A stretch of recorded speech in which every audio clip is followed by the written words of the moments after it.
Salut à tous. Aujourd'hui, on tourne une vidéo assez spéciale. Déjà, pour ceux qui ne nous connaissent pas, nous c'est Atabas. On fait des vlogs où on filme donc nos aventures sur la Polynésie française et on essaye de mettre en avant les territoires comme Tahiti ou Moorea. Du coup, pour vous donner un petit peu de contexte, ça fait 3 ans qu'on a créé la chaîne et il y a un an, donc en 2023, on a fait une FAQ où à la fin on teasait une anecdote de ouf qu'on allait vous partager du coup un an après. Et bah on y est.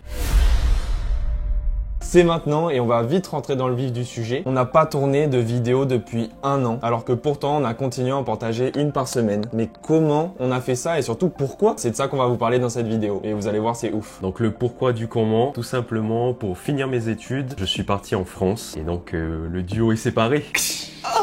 24 heures d'avion, c'est énorme. Un jet lag de fou, hein. 12 heures. Nous, on avait envie de continuer la chaîne, évidemment, parce que c'est notre passion, parce que ça rythme nos vies, on kiffe ça. Enfin voilà, juste on est complètement piqué et bah on devait trouver un moyen de continuer malgré tout. Et comment? Et comment? Et comment? Et comment? Ben voilà, on était dans cette phase de réflexion quand Cameron allait partir et on avait à peu près 4-5 mois devant nous. Et qu'est-ce qu'on a fait? On a filmé comme des tarés. Comme des bâtards. Toutes les semaines, tous les week-ends, dès qu'on pouvait, parce qu'en vrai en semaine non, on travaillait, on avait les cours. Mais voilà, c'était plus les week-ends du coup. On partait faire des randos à tout va. Tous les week-ends, tournage. On est parti dans les îles, on a fait des concepts, des vidéos Elden Ring. On a fait de la plongée. C'est parti dans tous les sens. De toute façon, c'est plein de vidéos que vous verrez arriver sur la chaîne parce que l'année qui est passée, du coup, on a partagé ces vidéos-là, une par semaine. Et en fait, là où on a mal géré, c'est qu'on pensait que ça comblerait le temps où tu serais pas là, mais qu'une fois que tu reviendrais, on pourrait reprendre un rythme normal, c'est-à-dire peut-être filmer en semaine, monter la vidéo et partager la vidéo la semaine d'après. Non.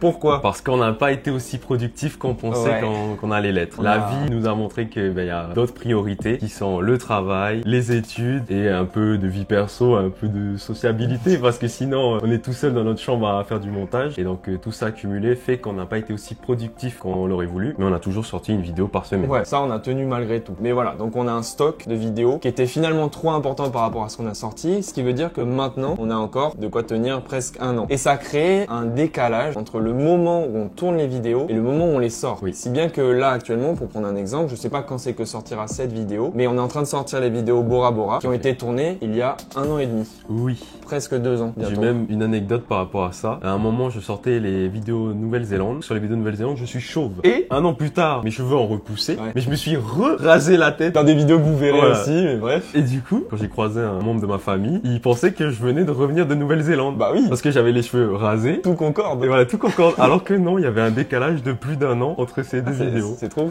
Tu m'avais pas raconté ça? Ah bah c'est les joies du live. Concrètement, comment est-ce qu'on a géré ça? Ce qu'on avait fait, c'est qu'on a un petit format qui est celui des histoires immersives qu'on adore, où on passe notre temps à écrire et développer une histoire imaginaire. Et ce format étant très rapide à faire, on a choisi de le prioriser sur certaines semaines pour justement nous laisser du temps pour monter les plus grosses vidéos. Donc concrètement, malgré le décalage horaire de 12 heures, on s'appelait avec Amon, lui se levait très tôt ou moi, et l'autre se couchait très tard. Enfin bref, on s'organisait comme ça pour s'appeler, écrire ensemble et on enregistrait nos voix à distance. Et donc il y avait des différences de micro, ce qu'on peut entendre dans les histoires immersives. C'est un peu chelou, mais c'est pas grave. Bah, faut dire les mots. Le son d'Eliott était très bien et le mien était dégueulasse. D'ailleurs, ça me faisait trop rire parce que Cameron, il avait des voisins et apparemment, c'était pas bien sonorisé. Et nos histoires immersives, ça part dans des délires complets. À un moment, il y a un crabe géant, etc. Et du coup, ce grand fou malade, il enregistrait les histoires immersives à 2 heures du matin, là. Les pauvres voisins, ils ont dû prendre pour un fou. Dans l'histoire immersive, j'ai souvent des interventions qui sont assez rigolotes et donc je devais les répéter à voix haute le soir. Les voisins. Et ouais, les voisins. Après, bon, je dis ça, moi, je vis en coloc. Ça se trouve, ils m'entendent depuis tout ce temps et ils disent rien parce qu'ils ont honte ou je sais pas, ils veulent pas par pitié. Par pitié. Autre particularité de la France, du coup, c'est le décalage horaire. On l'a dit précédemment. Ce qui fait que pour moi, les vidéos, à Tahiti sortent à 16h le mercredi. Et pour moi, 16h le mercredi, c'est jeudi à 4h du matin. Ce qui fait que parfois, en ayant un peu la flemme, en repoussant les choses, je terminais les montages quelques heures avant 4h du matin. Et qu'est-ce que c'est quelques heures avant 4h du matin? C'est 2h du matin.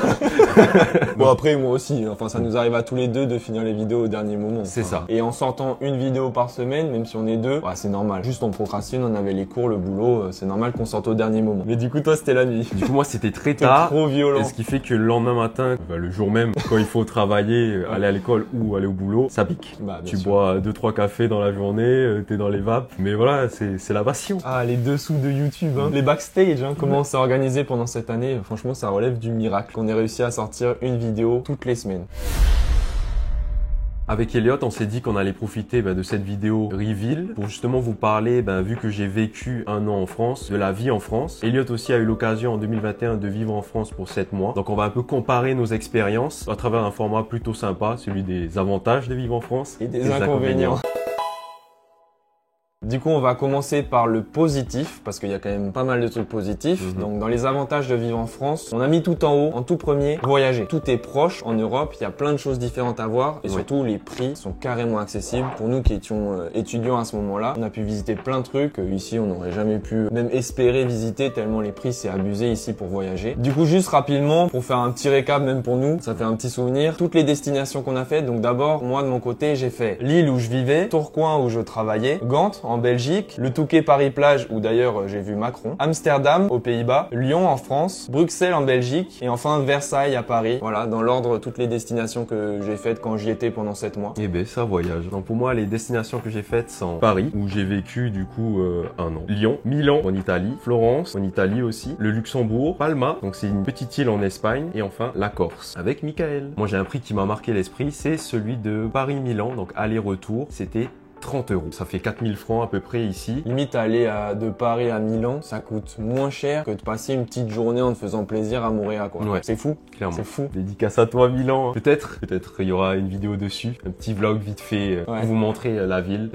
Moi c'est à Amsterdam, j'avais filmé un peu. Ah ouais? Ouais. J'ai retrouvé quelques vidéos de notre voyage à Amsterdam avec ma sœur Jill et son copain Guillaume, chez qui je vivais en France à cette époque. Amsterdam, c'est une ville ancienne, riche en culture, avec ses petites ruelles, ses grandes places, ses vieux bâtiments, ses monuments et ses musées. C'est aussi une ville tournée vers l'eau, traversée dans tous les sens par des canaux paisibles. Une ville écolo, où les cyclistes sont les rois puisqu'il y a carrément des parkings à vélo gigantesques, mais où on trouve aussi tout un réseau de trams et des grands parcs. Et enfin, c'est une ville moderne, avec ses buildings en verre qui dominent le quartier des affaires. D'ailleurs, moi, de mon côté, de tout ce que j'ai pu visiter, mon voyage que j'ai préféré, c'était à Amsterdam, justement. Je vous recommande d'y aller si vous avez l'opportunité. C'est une ville qui est pleine de culture, avec une architecture de fou, donc allez-y. Ok, justement, j'allais te poser la question, ton voyage préféré, donc c'est Amsterdam. Amsterdam, largement. Moi, je pense que c'est Palma, parce que c'est une île, et vu qu'on vient d'une île, c'est quelque chose qui nous marque et qu'on a envie de retrouver, donc avec des petites plages sympas, et surtout, c'est une île de cyclistes. J'ai pu faire du vélo toute la journée et me déplacer sur l'île, et franchement, c'était génial. C'est pas là-bas que tu t'es baigné? Si. Ouais, elle devait être un peu frisquette, mais... Ouais, à l'extérieur, il faisait 7 degrés. Je sais pas si vous avez déjà vécu ça, mais quand vous baignez dans une eau très froide, il y a carrément de la vapeur qui sort de votre corps, donc c'est assez impressionnant. On voit carrément la vapeur sortir de mon corps. Il est gros délire.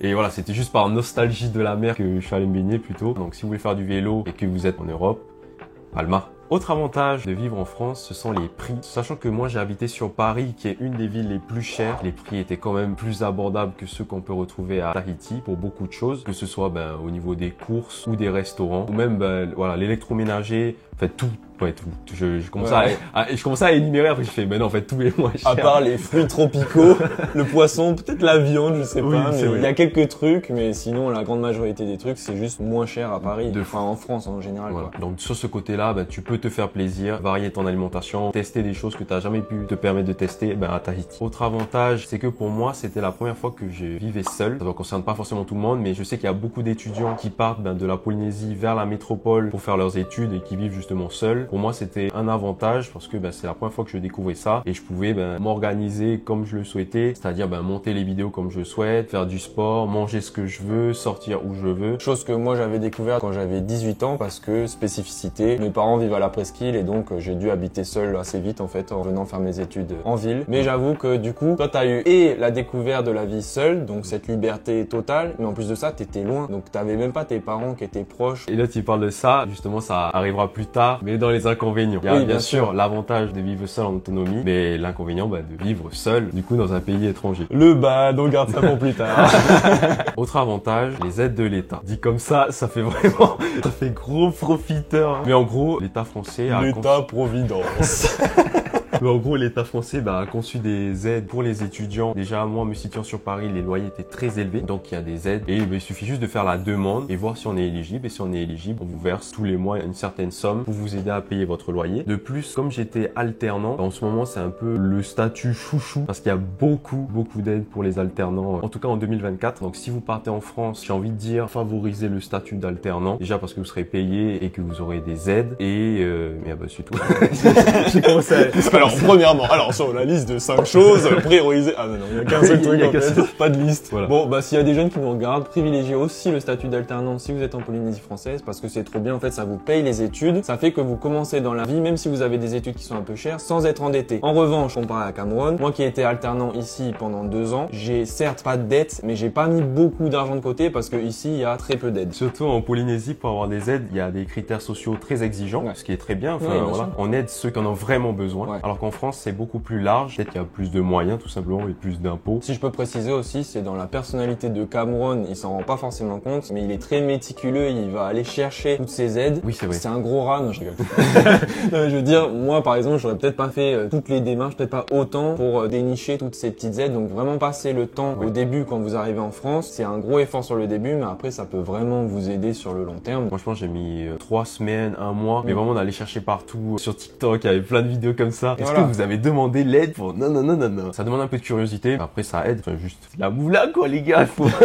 Il faut y aller. Un autre avantage qui peut paraître évident, mais vraiment, en fait, c'est quand t'es sur place que tu t'en rends compte en venant de Tahiti, c'est la culture. C'est un truc de fou comment en Europe, les villes sont trop belles. C'est des vieux bâtiments, chose qu'on n'a pas forcément ici. Tu vois, il y a tellement des centaines, voire des milliers d'années d'histoire par endroit. Vous nous avez vu dans nos vidéos, on kiffe aussi faire beaucoup de musées. Quand on était à Los Angeles, en 16 jours, on a fait 8 ou 9 musées. Et dans les autres destinations, vous verrez aussi, on a fait plein de musées. Et là-bas, en France, tu te fais plaisir niveau culture, niveau musée. Surtout à Paris, lui, il avait de la chance. Mais déjà, moi, à Lille, j'avais pas mal de trucs qui étaient cool. Pour continuer dans la culture, t'as des super cinémas qui valent quand même moins cher avec des salles vraiment plus qualitatives. T'as des concerts, des festivals. Nous, on n'a pas trop fait parce qu'on n'est pas trop fêtard. Mais si vous allez en France, et beaucoup de Tahitiens le font, je pense, profitez pour faire la fête, pour aller voir des concerts, des artistes qui passent à la radio, mais qu'ici, on voit jamais parce que c'est loin de tout. Et voilà, ils font pas forcément le détour, c'est normal, ça se comprend. Mais là, profitez-en si vous êtes en Europe pour aller voir des artistes musicaux, pour aller voir des films, des spectacles. Le théâtre aussi, c'est trop ouf.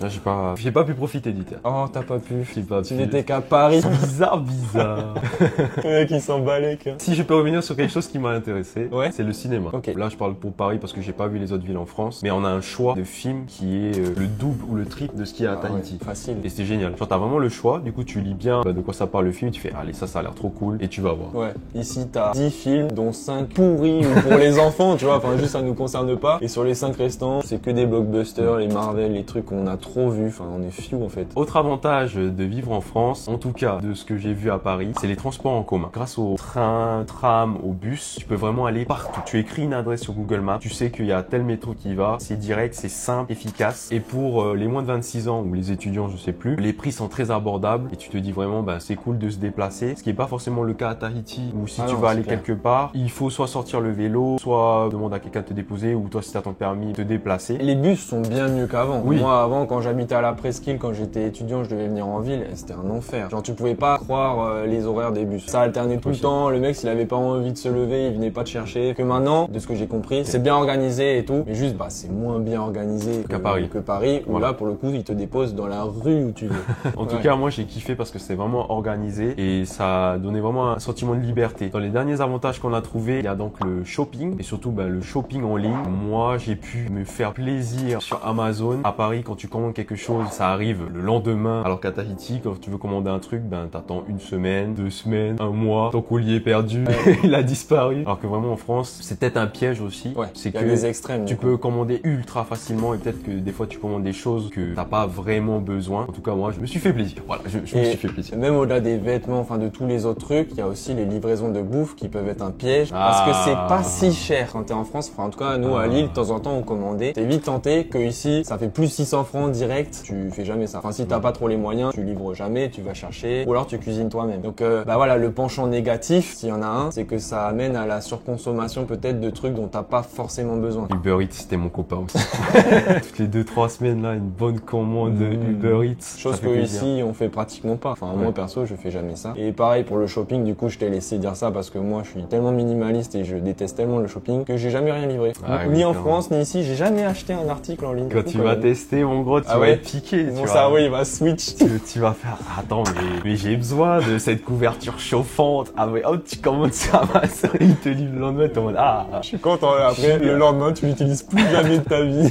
Non, vraiment, j'ai pas fait beaucoup d'achats inutiles. Ce que j'ai compris, par contre, à la toute fin de mon séjour, c'est que tout ce que j'achète, vu que je rentre à Tahiti, faut que je m'en débarrasse. Même si ça m'a été très utile, ben, quand tu pars, ça te sert plus à rien. Ouais, j'ai un peu suivi ça de loin. C'était quand même une logistique pour tout Oui. revendre, tout Oui. brader un peu, hein, si j'ai compris. C'est Mais ça. heureusement, tu t'y étais pris à l'avance. Le Bon Coin, c'est mon copain pour vendre certains trucs. Uber Eats, Le Bon Coin.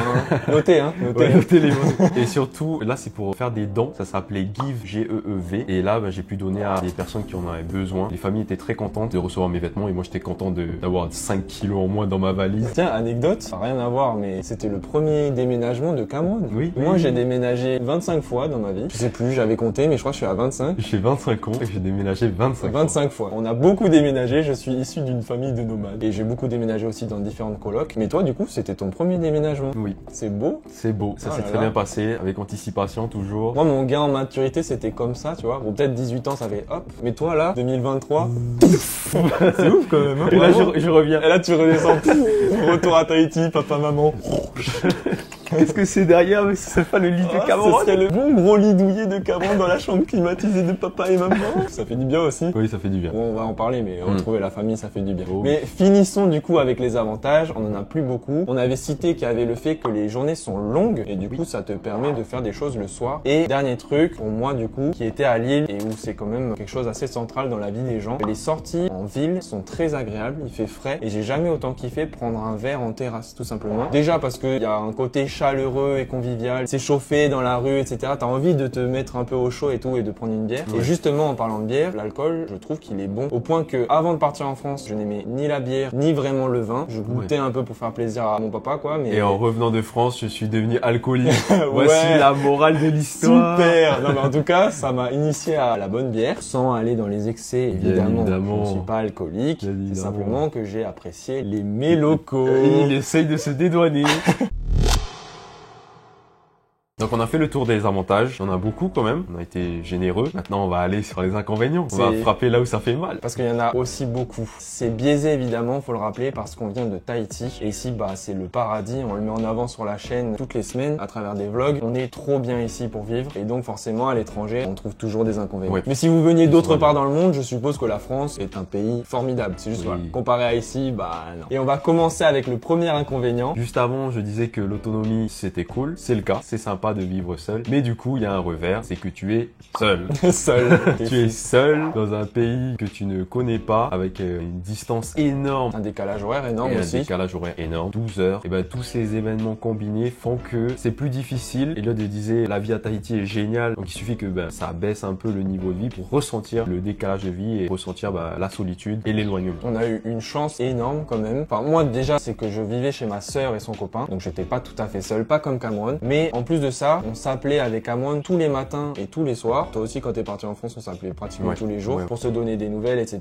Donc, heureusement qu'on était présents l'un pour l'autre. On se sentait moins seul, moins isolé parce qu'il y a une impression de passer à côté de quelque chose quand t'es en France Ouais. qui est horrible. Tu regardes les stories de tes potes à Tahiti qui sont en train de voyager dans les îles ou juste faire des trucs ici, aller à la plage ensemble, etc. T'es loin de tout ça, dans le froid. T'es vraiment en mode purée, je passe à côté de ma vie. Je sacrifie un an à être dans ma bulle pour les études, mais ça. c'est vraiment difficile, quoi. Et donc, quand t'as un pote qui est assez sympa pour prendre le temps de t'appeler, de prendre des nouvelles, d'en donner en retour, vraiment, c'est Ça une fait chance plaisir. incroyable. Ouais. Aussi en France, essayez de vous faire des amis quand Oui, même. bien sûr. Après, je sais pas s'il y a des gens qui sont vraiment isolés seuls, mais essayez d'aller vers l'autre, que ce soit des amis d'école ou des amis du boulot. Et si jamais vous avez plus de mal, voilà, essayez de garder ce lien avec Tahiti. Peut-être c'est l'occasion qu'on en parle parce qu'on a eu une expérience un peu différente sur la sociabilisation en France. Ouais. Cameron, il a eu beaucoup de chance de tomber que sur des gens très gentils, très accueillants. Je salue mes camarades de classe s'ils voient cette vidéo, ainsi que tous mes collègues de travail. Tous les gens que j'ai côtoyés, ils étaient très sympas. Sur Paris d'ailleurs, la ville où on dit que tout le monde est aigri et pas sympa. Et il y a aussi, je vais plus penser, mais il y a Mathilde. Pareil, elle et ses amis qui étaient très sympas avec moi. Qui t'ont accueilli. Voilà, j'ai bien été accueilli. Voilà, anecdote rigolote, on peut la raconter. Mathilde, c'est une fille de Paris qui adore la Polynésie française et Tahiti en particulier, qui a commencé à suivre nos vidéos, au point de carrément commenter nos vidéos, même nous envoyer un message parce qu'elle avait besoin de notre retour pour un de ses mémoires, c'est ça? Oui, c'est ça. Et donc, quand elle est venue ici, elle m'a demandé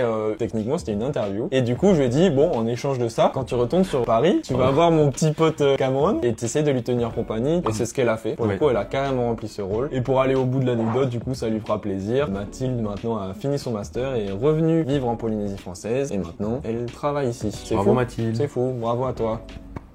Alors moi, de mon côté, je suis complètement d'accord avec Cameron par rapport aux collègues de travail. Moi aussi, c'était très accueillant, très chaleureux. C'est un peu la réputation pour le coup des Lillois. J'étais très pote du coup avec les vieux. J'étais très pote aussi avec les Arabes. Tous mes potes, en gros, c'était des Marocains, des Algériens et des Turcs. D'accord. En revanche, malheureusement, tous les gens de mon âge qui étaient français que j'ai rencontrés, alors je pense que j'ai juste pas eu de chance. Ouais. Je les ai trouvés tellement différents de moi que j'ai eu vraiment du mal à sociabiliser. Enfin, c'est moi qui étais différent en l'occurrence. Les seules fois où ça m'est arrivé, c'est quand j'étais dans des bars et peut-être que c'était des gens qui venaient de grandes écoles ou qui gravitaient dans des milieux que juste moi je connais pas, tu vois. Il y avait un côté où ils étaient hautains, où il fallait avoir certaines références culturelles pour pouvoir s'intégrer. J'essayais de m'intéresser à leur sujet, etc. Mais il y avait aucun effort qui était fait dans l'autre sens. Okay. Et pour s'intégrer, c'était un enfer. Mais pour le coup, big up à tous mes collègues de travail de France et à mes potes marocains, algériens, turcs, en particulier toi Hamza, le sang.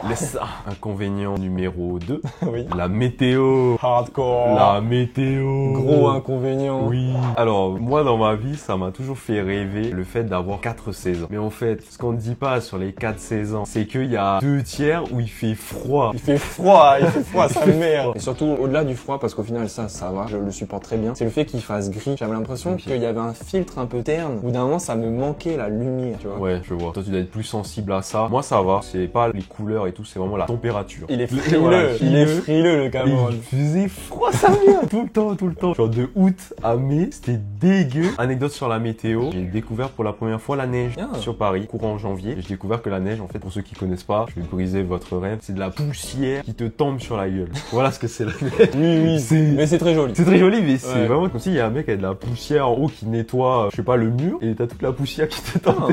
On a eu de la chance parce que de ce que j'ai cru comprendre, c'est pas si fréquent la neige. Et moi aussi j'ai eu de la neige. Il a neigé dans le jardin quand on était à Lille. J'avais envoyé des photos, j'avais fait du sport sous la neige dans le jardin. Ouais. Le gros taré. Mais ouais, du coup c'est cool, on a vu ça, c'est sympa. Mais on est dans les inconvénients. C'est les inconvénients. Moi je tenais, grand aigri que je suis, à revenir du coup sur les transports. Je suis complètement d'accord avec Amouane sur le fait que ça te donne une liberté pour accéder à n'importe quel endroit de la ville. Mais de mon expérience, puisqu'on parle de nos expériences, c'était pas si simple. En tout cas pas à Lille, parce que c'était des grèves non-stop. Alors déjà, moi de base, mon boulot, il était à 2 heures de là où je vivais. Donc je devais prendre le bus, le tram, puis le bus à l'aller. Et à retour, je devais prendre le train, puis le bus. 2 heures aller, 2 heures retour. 4 heures dans la journée dans les transports. C'est énorme. Quand tu fais ça, donc moi j'étais 7 mois en France, j'ai travaillé 4 mois. C'est insane. Vous C'est faites le insane. petit calcul, Ouais, ouais, ouais. 4 heures par jour pendant 4 mois pour le travail. Sachant que je bossais 8 heures, plus la pause midi, 9 heures. C'est des jours dans les Je n'avais transports en commun. Hein. plus de temps libre. Mais au-delà de ça, il y avait des grèves tout le temps. Donc ajouter du coup à ces 4 heures de transport en commun, peut-être 1 heure d'attente, de grève, voire parfois de marche, ça m'arrivait de rentrer à pied de Lille jusque chez ma sœur et c'était bien loin, j'ai marché plus d'1 heure. C'est horrible. Genre vraiment moi j'ai pété tellement un câble contre les transports que je tenais maintenant à pousser mon coup de gueule 3 ans après, tu vois, c'est toujours pas assorti. Au point que maintenant quand je parle de la France, je le mets en avant ce truc. En mode moi j'ai un mauvais avis, mais c'est à cause des transports qui m'ont trop pété les couilles. Ouais. C'est fou. Et juste avant, il y a moi qui fait mais c'est trop bien. les transports. Moi, mon trajet, c'était 45 minutes, 1 heure le matin. Et pareil, 45 minutes, 1 heure le soir. 1h30 en tout. Ça fait à peu près 1h30 sur, déjà beaucoup, par hein. jour, ce qui est C'est déjà beaucoup. énorme. Mais je pense que c'est ce que à peu près vit la moyenne des gens sur Paris. Ouais. Donc ça, c'est quand je devais me rendre au boulot. Mais sinon, quand je devais me rendre à l'école, c'était à 20 minutes à pied. Donc easy peasy. Et d'ailleurs, Elliot a soulevé un point que j'avais oublié. Il a parlé des grèves. Et en fait, moi, j'ai eu de la chance sur Paris. T'as pas eu? J'ai pas eu de grève. Il y a des manifs tout le temps sur Paris, mais j'ai jamais été bloqué à cause de ça. Moi, il y avait Et en fait, là, tu tout me le rends temps compte des que bugs. c'est pour ça que mon expérience a été bien. Ouais, toi tu dis les transports en commun ça permet ça sur le papier et t'avais concrètement ça. Oui. Que moi je voyais bien que ça aurait été génial s'il n'y avait pas les grèves, s'il n'y avait pas les bugs et tout. Mais en fait, 2 ou 3 fois par semaine, j'allais à un arrêt de bus, on me disait ah non c'est fermé aujourd'hui la ligne. T'es en mode ah ok, là, et je grève des passe où cheminots. du coup? Ah faut passer 2 rues après, du coup faudra prendre ce bus et machin, ça te rajoute 1 heure. Du coup moi j'ai vraiment une anecdote peut-être, du coup je suis biaisé, Ouais. mais voilà c'était trop violent et je pouvais pas me taire. Bon on est dans les inconvénients, je continue en mode aigri. Il y a un truc qui m'a manqué de fou, c'est la mer tout simplement, parce qu'à Lille, ben il y a pas, à Paris non plus, à moins que je sois très nul en géographie. Non, non. Et Et du coup, de Lille, on a fait le Touquet, Paris-Plage, et on avait fait, je sais plus, Dunkerque ou Berck, un truc comme ça, enfin dans le nord, bref. Ça m'a fait du bien quand même, mais ça permettait pas complètement de soulager ce manque. Ouais, en fait, ça t'a fait du bien d'avoir l'air marin, de voir un peu l'océan, l'horizon, mais pas forcément de...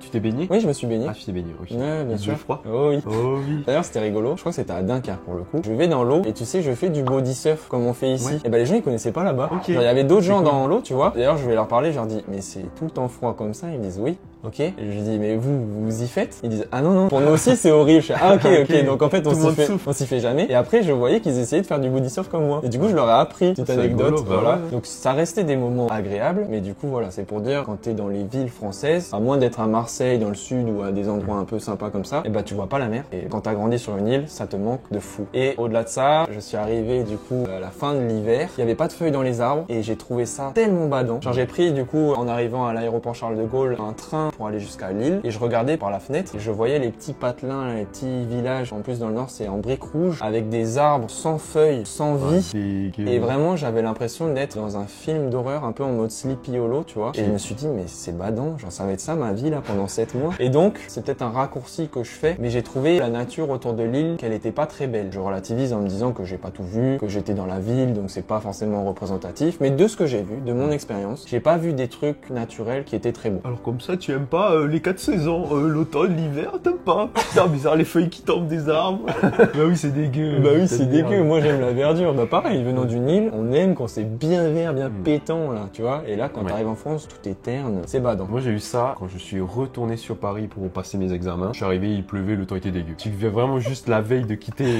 On revient sur la météo. Moi ça m'avait jamais affecté, mais vraiment quand je suis retourné pour mes examens et qu'il faisait pas beau là, je fais ah ouais. Autre désavantage, je trouve que ça s'applique beaucoup aux Polynésiens, c'est les portions dans la nourriture. Je trouve qu'à Tahiti on mange beaucoup, faudrait peut-être pas le faire, mais en tout cas on mange beaucoup, on a un bel appétit. Et en France, quand on te sert à bouffer, les portions sont ridicules. Moi qui ai tout le temps faim, j'étais jamais vraiment calé dans les restos. Ça m'arrivait même dans certains restos et mes collègues de travail pourront le confirmer que je demande le plat qui bourre le plus. Genre vraiment c'est ça ma question. Avec quel plat je vais être calé? Et du coup le serveur fait ah c'est ça. Bon bah c'est ça que je veux. Il m'amène le truc. C'est minuscule. Putain. Techniquement c'est bien pour la santé. Oui. C'est pour ça qu'en France beaucoup de gens sont minces, enfin plus qu'en Polynésie. Mais bon on avait faim. T'as faim. T'as le seum. Voilà, c'est tout. Ça reste un inconvénient du coup de notre point de vue. Oui. Inconvénient suivant, le vouvoiement. Une sorte de formule de politesse qu'on retrouve en métropole où il faut vouvoyer une personne que tu respectes d'un rang hiérarchique plus élevé que toi ou que tu ne connais pas. Moi, ça me perturbait parce qu'à Tahiti, on ne vouvoie pas. Ce qui fait qu'en fait, c'est carrément un réflexe de langage à avoir. Et moi, je pense que j'ai mis plus d'un mois à vouvoyer les gens. Et surtout que, étant conseiller en finance, j'avais beaucoup de rendez-vous avec les clients. Je dois les vouvoyer par respect. Ce qui fait que pour le travail, j'ai dû assez vite l'assimiler. Mais ça m'a pris quand même du temps de l'avoir comme réflexe. Et moi, j'avais qu'une hâte, c'est de rentrer à Tahiti pour supprimer cette règle inutile. Parfois, quand tu deviens proche d'une personne, mais que ça reste dans le cadre du travail, tu sais pas à quel moment tu peux passer au tutoiement, tu vois. Genre, c'est un peu flou. Il y a des fois, tu le vouvoies, tu vois qu'il te tutoie, tu te tutoies, mais après, il te revouvoie. Tu sais, t'es un peu dans l'entre-deux chelou. Toi-même, l'autre gars, il est perdu, tu vois. Ouais, mais oui, il sait pas, il y a pas de règle. Tu demandes à un Français quand faut vous voyez, il sait pas. C'est au feeling. Et du coup, quand t'as pas vécu là-bas, ce feeling, tu l'as pas, t'es paumé. Et alors, il y a un truc rigolo aussi, bah pareil, du coup, moi, je bossais dans le BTP et j'étais souvent amené à faire des réunions avec des patrons qui géraient plus de 1000 personnes. Donc, c'était quand même assez responsabilisant pour un jeune. Donc, je vous voyais. Et je sais pas si t'as eu ce réflexe-là, mais le fait de vous voyez, tu utilises des mots un peu soutenus aussi. Ah, tu ouais, vois, je vois le délire. Tu vois, en mode, tu vas rajouter des adverbes, tu utilises des mots un peu pédants et tout. Notamment. Mais inconsciemment, tu vois. Juste parce que tu utilises le vouvoiement, t'as un peu l'impression d'être à la Renaissance, là. Nonobstant. Ouais. Et sans t'en rendre compte, t'en utilises malgré toi. Non, mais c'est pas naturel, le C'est pas naturel. À bannir. Hein. À bannir. Enfin, en tout cas, ici, on est très bien. Les Tahitiens, ne vous voyez pas. Restons avec le tutoiement. Je vois déjà ici des boutiques un peu, tu vois, ou même les hôtels, ils se mettent à vous voyer. T'es en mode, mais non. Arrête. Ça fait partie du charme et du folklore local. C'est cool. Vive le tutoiement. Vive le tutoiement. Point suivant, négatif aussi, c'est que les gens en France sont très pressés. Tu te rends compte que quand tu marches avec même des amis dans la rue, ils vont super vite. Ou sinon, c'est nous qui allons trop lentement. Mais tu sens vraiment qu'il y a une différence de cadence. Tiens, c'est Mathilde. Dédicace à toi. Hein. Quand j'essaye de suivre Mathilde dans la rue, ben, elle fait et commence à courir. Tu sais pas pourquoi, hein. Genre c'est le week-end, il y a pas d'impératif, pas de rendez-vous, rien. Mais juste ils sont stressés, pressés et impatients. Moi je trouvais que ça c'était dans le tram aussi. Cameron il m'avait expliqué, lui qui est allé au Japon, que les Japonais ils sortent tranquilles, puis les autres entrent dans le tram, dans le métro, tout est bien coordonné et au final personne reste sur le carreau, tu vois. En France, mais l'enfer. On revient là pour le coup sur les transports en commun. Quand les portes s'ouvrent, les Français ils attendent pas que ceux qui sont à l'intérieur sortent, alors que ça libérait de la place. Non, ils forcent, ils sont pressés, ils sont en mode ah non on va le rater, alors que non, ils vont pas le rater. Et juste c'est trop des tarés. Et toi tu m'avais dit limite t'avais bousculé un gars. Il y avait pas eu un truc comme ça? L'anecdote me revient, j'étais genre bien serré dans le métro et juste il y a un mec qui veut rentrer. Moi je lui dis juste mais mec dégage, genre vraiment t'es en mode dégage, tu rentres pas, tu vois. T'es obligé d'un peu hausser le temps sinon le gars il te comprend pas, hein, il va faire.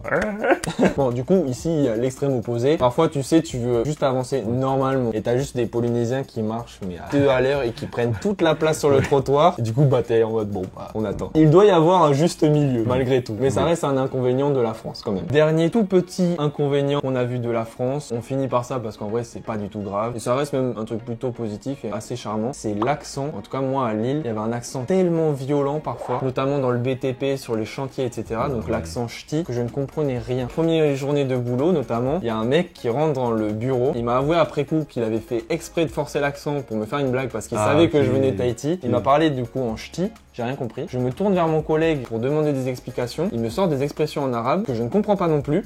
Parce que, on est d'accord, les Français utilisent des expressions en arabe. J'avais pas les refs et du coup j'étais paumé. J'avais l'impression d'être dans un pays étranger, tu vois. En fait, ils se foutaient tous de ma gueule. Du coup, je finis sur ça parce que c'est un truc rigolo. Et à la fois sur les chantiers, j'étais paumé parfois quand on me parlait. Mais bon, c'est pas grave. C'est comme si ici, quelqu'un arrive et tout le monde parle en tahitien. Bah, ça m'est arrivé. Quand je suis arrivé, j'avais 9 ans. J'étais très bon en cours, je l'ai toujours été. J'arrive dans ma classe de CM2. La prof avait tellement un accent violent que mes parents sont allés la voir parce que mes notes chutaient sur le bulletin. Et en fait, c'est que je comprenais pas les consignes et que j'osais pas demander. Et du coup, à partir de ce moment-là, elle écrivait les consignes au tableau pour que moi, je sois pas trop largué. J'aurais calé tellement des mots en tahitien et il y avait tellement un accent fort que je comprenais rien. C'est intéressant. Donc, il y a un côté trop cool quand t'es touriste, mais quand tu vis, parfois ça peut devenir un problème en fait parce que tu comprends pas ce qu'on te dit, tu vois. Il y a un accent polynésien. Nous ça va, il est léger, mais c'est sûr que sur d'autres personnes, il est très présent. C'est vrai que si t'as pas l'habitude de cet accent, des mots tahitiens qu'on aime bien rajouter dans nos phrases, mais c'est sûr que tu comprends rien. Je répète encore, mais ça me fait penser à Mathilde, où des fois en fait on parle super vite avec plein de mots ajoutés, les noix, les fiou, les machins. Ben en vrai elle est paumée, elle le dit pas, mais moi je regarde sa tête et chez toi t'as rien compris. Regarde dans le vide. Bon ouais, voilà, du coup c'était pour finir sur un truc qui est pas du tout grave, parce qu'au final ça reste des expériences qu'on regrettera pas, ça fait partie de notre histoire. Moi c'était un moyen de redécouvrir un pays que j'avais connu enfant, où j'étais jamais retourné depuis, et du coup d'avoir une vision un peu plus juste, parce que quand t'es enfant tu gardes en souvenir que des côtés positifs, et là justement en y retournant je me suis dit ah finalement j'y vivrais pas ici, tu vois. Je suis bien sur mon île et je garde mes souvenirs d'enfant, moi je mais juste ça me permet de nuancer un petit peu, et oui je préfère mon île largement. Donc si vous allez en France, profitez-en pour vous faire de l'expérience, découvrir des choses, etc. Et vous faire votre avis aussi. Voilà, peut-être que vous, ça vous plaira complètement. Mais nous deux, on est trop amoureux d'ici. Et c'est pour ça aussi qu'on a fait une chaîne YouTube où on voyage ici. France basse. France basse. Non, du coup, nous, c'est à Tabas, à Tahiti et dans les îles, et un petit peu à l'étranger. T'as des choses à rajouter? Pour moi, la France, c'était une découverte. Oui, du coup. Un peu différent d'Eliott qui lui retrouvait un peu ses racines. Moi, c'était une découverte. Très bien. En vrai, je retiens que le positif. Juste, je me dis vraiment la distance de la France par rapport à Tahiti. C'est trop énorme. En vrai, si c'était à côté, comme on a la Nouvelle-Zélande ou Los Angeles, ce serait complètement envisageable d'aller en France. Mais là, les 20 heures d'avion aller et 20 heures retour, tu fais laisse tomber. Ah bah tu vois, très bon truc que tu dis, parce que si c'était à la même distance que Los Angeles, j'irais en France. Moi aussi. J'irais, mais pour voyager. Et là, c'est carrément un autre délire. Parce que là, nous, on parle entre gens qui ont vécu, qui ont fait nos études en alternance, qui avons travaillé, donc qui avions une routine. Mais y aller pour le voyage, pour le coup, on aurait un tout autre discours. Parce que la France, c'est pas pour rien que c'est le pays le plus visité au monde, c'est magnifique. Genre il y a des trucs à voir par milliers, mais juste nous on n'avait pas le temps. Enfin, on vivait là-bas quoi. Et on n'avait pas de sous aussi. On était étudiants donc pas beaucoup de sous. On vous remercie d'avoir regardé cette vidéo. On espère que ça vous aura plu, que ça vous aura diverti et même fait évoluer votre point de vue sur la France et sur Tahiti aussi. Si la vidéo vous a plu, n'hésitez pas à liker, à vous abonner, activer la petite cloche pour nous soutenir et nous donner de la force et voir à l'avenir nos futurs vlogs donc dans les îles ou sur Tahiti. Moi perso, et je pense qu'à moi aussi, ça nous intéresserait de connaître connaître votre avis en commentaire. Si vous avez vécu en France, si vous avez entendu des choses, etc. Si vous n'êtes pas d'accord avec nous, Bien sûr. essayez de défendre votre point de vue en commentaire. On serait carrément content de vous lire et on va peut-être nous aussi changer d'avis sur certains points. Oui. On n'a pas été exhaustif non plus. On espère l'avoir été, mais voilà. On a été honnête en tout cas. Ça, on l'est toujours. Merci beaucoup d'avoir regardé la vidéo. Et on se retrouve donc mercredi prochain à 16h comme d'habitude. Nana? Nana.